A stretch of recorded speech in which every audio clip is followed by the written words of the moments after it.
news. Basa. Sabi nga po ni Senator Loren kahapon, you should know first your source. And since dininay niyo po na kayo, ma'am, may balak po ba kayong gawing legal na aksyon regarding dito sa audio clip? Hindi nga po natin alam kung saan ang galing. Mas maganda po itanong niyo po sana kay Senator Robin, saan niya po ba nakuha ito? Anong source ito galing? Sa ating pagkakaalam, Wala, hindi ito galing sa AI mainstream. na naman yan, mga Kung kababayan. galing ito sa mga troll, obligasyon niya pong magsabi kung saan yung source. Thank you. Puro AI lang yan pinapalaganap nila. Huwag kayo maniniwala sa mga kababayan natin Ma'am. dyan. Ma'am, do we expect more Lagi niyong changes in suriin ang cabinet pinapanood niyo. amid the ongoing performance review po na sinasabi niyo naman po na regular po siyang ginagawa? Hindi pa po nakakapagbigay ng update sa atin. Sa kasalukuyan, wala pa pong ganun. Wala pa pong muling balasahan. At ma'am, meron na kaya tayong ipapalit sa PLLO o sa PEA and sa CPLA, ma'am, Chief Presidential Legal Advisor? Kapag nabigyan na po tayo ng update, isi-share ko agad sa inyo. Pero how about ma'am shortlist? Kahit po shortlist. Wala pa nabibigay sa atin. Thank you po. Thank you. Next is Ivy Reyes Billionario. Morning, Yusek. Ma'am, we understand that all decisions made by the ICI are entirely up to them because they're an independent body. But since Alam the na natin ICI mga kababayan, pag ang kalaban talaga nila, mga kababayan, ang gumalaw, no, para siraan ang Pangulo at si Attorney Claire. Kasi si Attorney Claire Castro lang naman ang matindi, no, sumugpo ng fake news, di ba? Rumibat sa mga binabato kay BBM, pinagtatanggol si PBBM talaga ni Attorney Claire Castro. Ganyan dapat, no, naninindigan na ipagtanggol ang mahal na Pangulo kung talagang tama.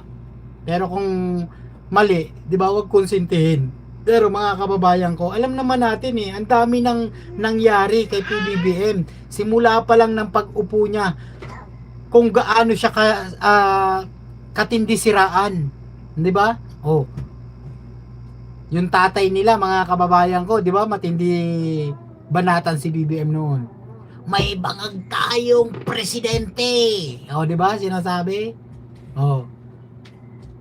May bangag tayong presidente. Di ba, ganun lagi sinasabi, sinisiraan si BBM. Hindi pa nga lang nauupo, di ba? Kampanya pa lang noon, binabanata na si BBM. Kaya mag-isip-isip na tayo sa 2028 kung sakasakaling makakatakbo sila. Mag-isip-isip na kayo.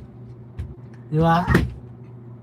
Kung pwede nga lang talaga, mga kababayan, baguhin ang 1987 Constitution at si BBM na lang talaga ang maging presidente. Why not kung gusto ng karamihan na Pilipino? Di po ba mga kababayan? Alagay nyo. the President's initiative. May we know if Malacanang is confident in the ICI's commitment to live stream hearings? Kasi po, simula nung ilabas yung guidelines last week, lahat po ng resource persons nag-request for executive sessions, meaning they're not live streamed.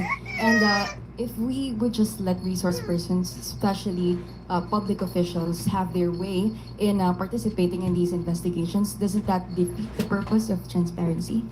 Mahirap pong pangunahan ang mga alituntunin, ang polisiya ng ICI.